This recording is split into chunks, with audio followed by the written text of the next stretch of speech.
A very common discussion I've seen floating around is that one twist, that one shocking moment which happened in Sly Cooper Thieves in Time, and that would be Penelope's betrayal. What I hear a lot is this whole betrayal just completely came out of the blue, completely out of the left field, and I have to say I agree with this to a certain extent. Hear me out. Although Penelope's actions in Sly Cooper Thieves in Time felt very sudden, out of place, part of it does resonate with her past behavior or her personality at its core. Now, I don't know how you personally feel about her betrayal, but would you agree if I said that the delivery or execution is what ultimately made this plot point so unwarranted? Making reference to her past behavior is one thing, and we'll get to that in a bit, but completely rushing a scenario just for the sake of a twist villain is another thing altogether. The latter is ultimately what made this whole scenario lose its value, at least coming from a personal perspective. I didn't mind the betrayal, it's just it could have been handled and presented better. Here's the funny thing, perhaps you already knew, or maybe not. Penelope, during the early stages of development, it seemed like she was never originally planned to be a twist villain, and here's why. Digging through concept art for Thieves in Time, there's this one that showcases all the villains. They all seemed to have made it to the roster just fine. There is an unfamiliar one right next to Decibel, and I take it they simply got merged into one just looking at their attire. But then there's this mysterious one, a mole character. But where is Penelope? Nowhere. Oh no. Right? So you're saying this whole time, Penelope thing could have been avoided? Oh, absolutely.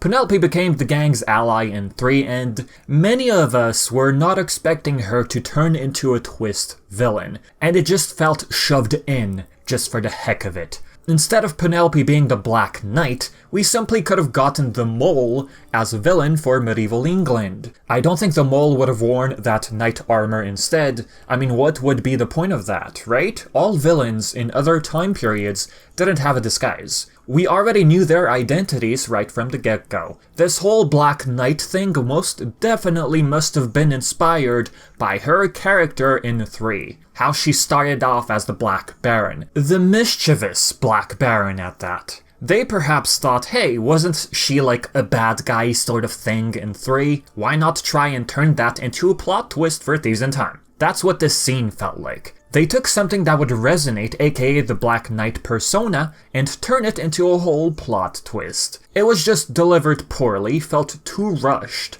and just did not have enough build-up. They could have simply avoided all this if they had just stuck with their original vision, having a mole as the villain for this episode. Penelope, in this case, could have helped the gang instead. Be part of them still, and help Bentley build a time machine simply. If not that, she maybe could have been a background character, like Dimitri, let's say. Anything not to have her betray the gang. Before we move on, I have a very wild question for you all. It's just a really big what-if scenario. What would your thoughts have been like if instead of Penelope, Bentley's sibling was the one behind the time machine for the paradox? One of Bentley's background mentions how he wandered away from his family. Oh, if you didn't know, he has like 2 versions of a backstory. I just wanted to point that out. As I was saying, one of them mentions how he wandered away from his family and was found at the orphanage.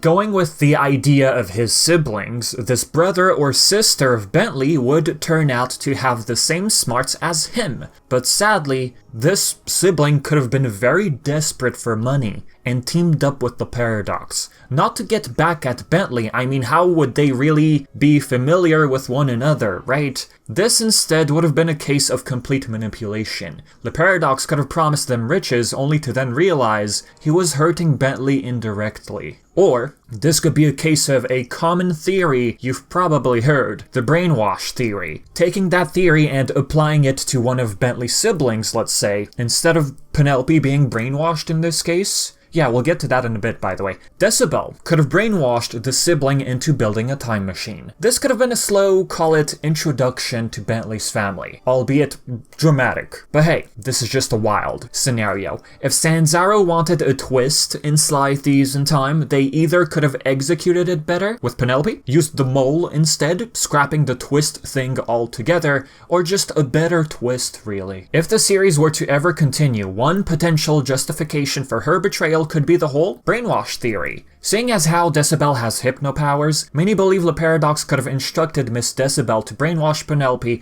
not only to build a time machine for him, but to betray the gang altogether. I always did have this one question surrounding this theory: just how long does Decibel's mind control last? Did it last long enough to still have Penelope act all mysterious during the credits, sending those mysterious postcards to Bentley? If one day a new game decides to tackle this whole Penelope betrayal thing, it would really come down to not only good and strategic writing, but pacing as well. Can't stress this enough. Pacing, especially if Penelope gets redeemed, would be a very crucial task to undertake. Thing is, Sly Thieves in Time exists. The Penelope betrayal plotline exists. If one wants to make a sequel to Thieves in Time, they simply have to acknowledge Penelope's actions, work with it, and have it make sense in the end. This could go multiple ways. As mentioned in a previous poll, a hypothetical sequel, how would you guys imagine Penelope being handled? Winner in this poll is redemption. Here's what's interesting when looking at these results.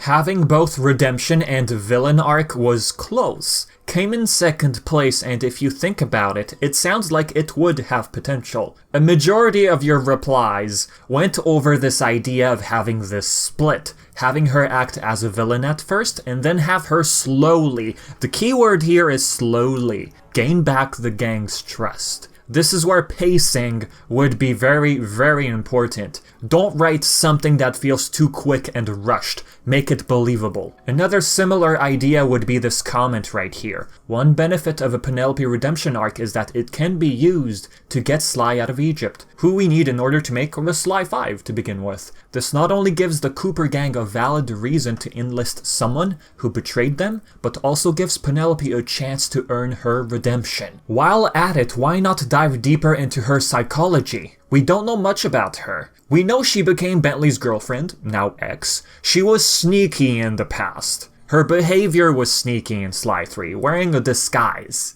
and just so happened to do it again in Thieves in Time. But what was her life like before communicating with Bentley over the internet? That sort of thing. They could sprinkle that in while she helps the gang find Sly, for example, if anything. But hey, with that being said, this is it for the video. If you have thoughts or questions, feel free to leave it in the comment section below. Oh hey, if you're ever interested in more Sly content, I made a video going over the benefits of a hypothetical Sly 5. A link to that video should appear right on your screen. Like always, a massive thank you to my patrons for supporting the channel. Thank you for watching. You can call me Vivi, and until next time,